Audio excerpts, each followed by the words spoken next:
تبینه بره هر تشتی تجرید جار تراوه بره هر تشتی سرقا ربری گلی کرد برز عبدالله Öcalan تجریدی راکن برابی müzakereyde کی بگیره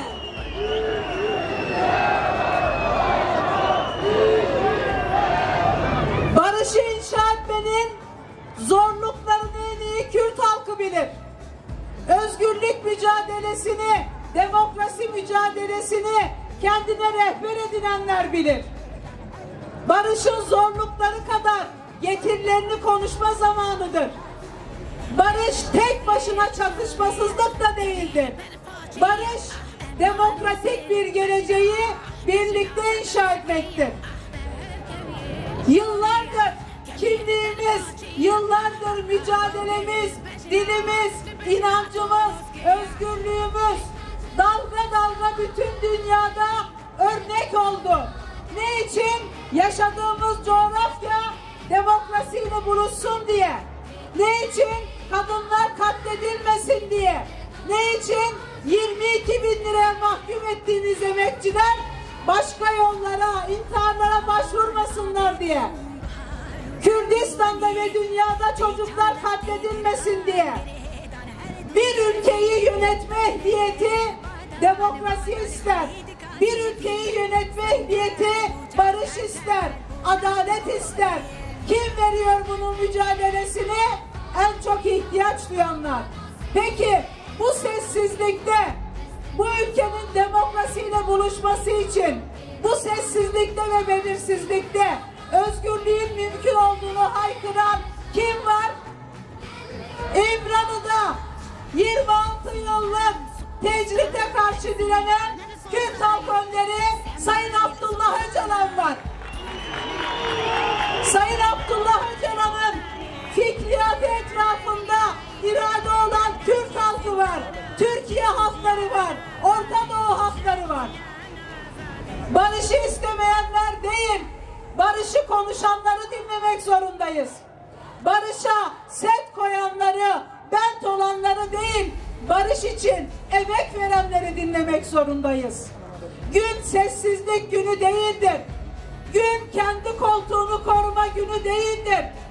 Hiçbir koltuk, hiçbir iktidar Kürt halkının özlemle mücadelesini verdiği çözümden, barıştan, demokratik bir gelecekten daha büyük değildir, daha kıymetli değildir. Kürt halkının açığa çıkardığı irade çok net mesaj veriyor.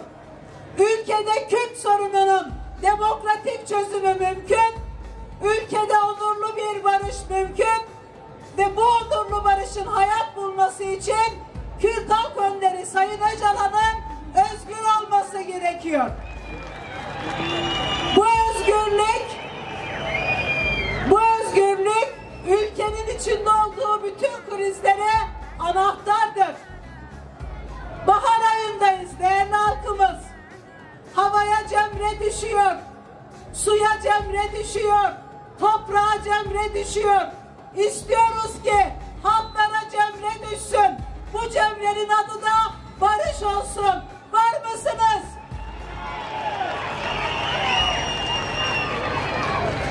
Barışın cemresini yaşatan Rojava, barışın, demokrasinin, ortak yaşamın cemresi olan Rojava niye bu ülke için bir tehdit?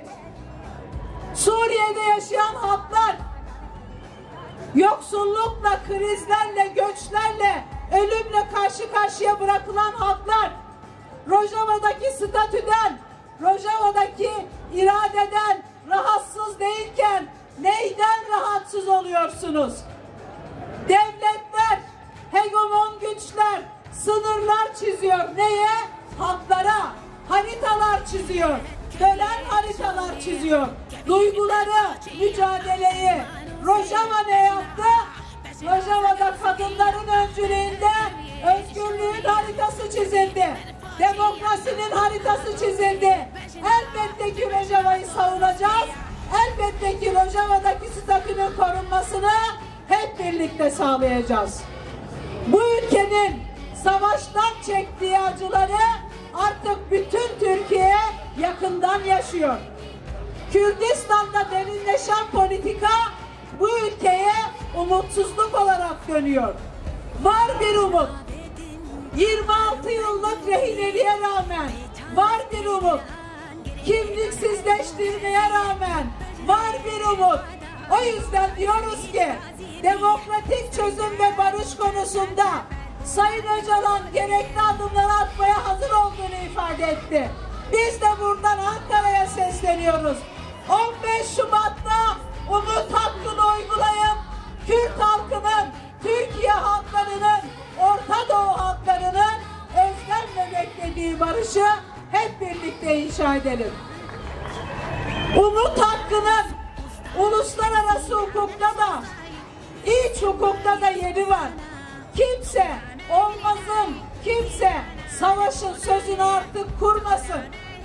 Barışı tek seçenek olarak gören irade karşısında savaşı tek seçenek olarak dayatanlar kaybettiler.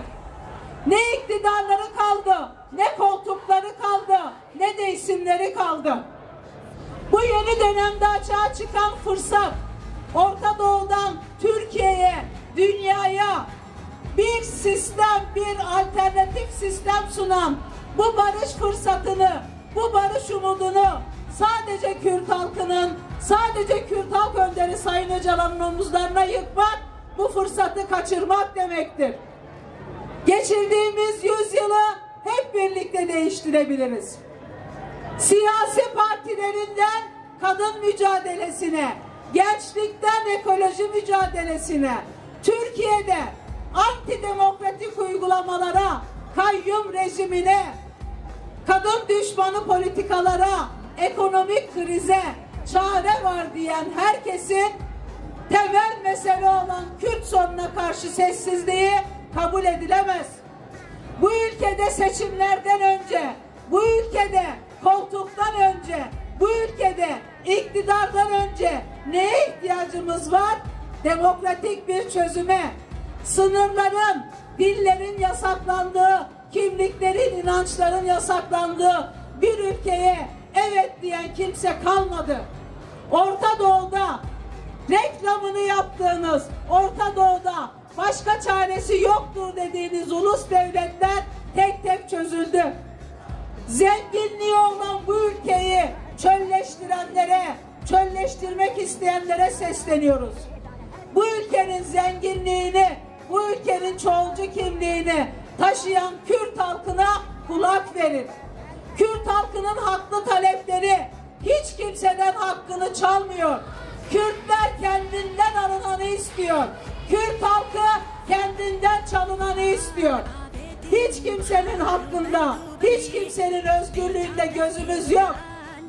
Gözümüzün olduğu şey Kürt halk önderi Sayın Öcalan'ın özgürlüğü, baş müzakereci olarak süreci yürütmesi, gözümüzde olan şey 4 parça Kürdistan'da bütün Kürt halkının ve Orta Doğu halklarının eşit özgür yaşamı, gözümüzün olduğu şey bu ülkenin demokratik bir ülke olması, demokratik cumhuriyetle buluşması.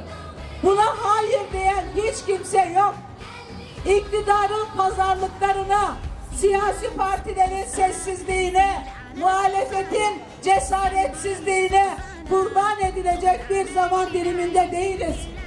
Kürt halkının iradesi barışla buluşmak istiyor. Kürt halkının iradesi demokratik çözümle buluşmak istiyor. O yüzden Sayın Öcalan'ın özgürlüğünü ertelemeyin.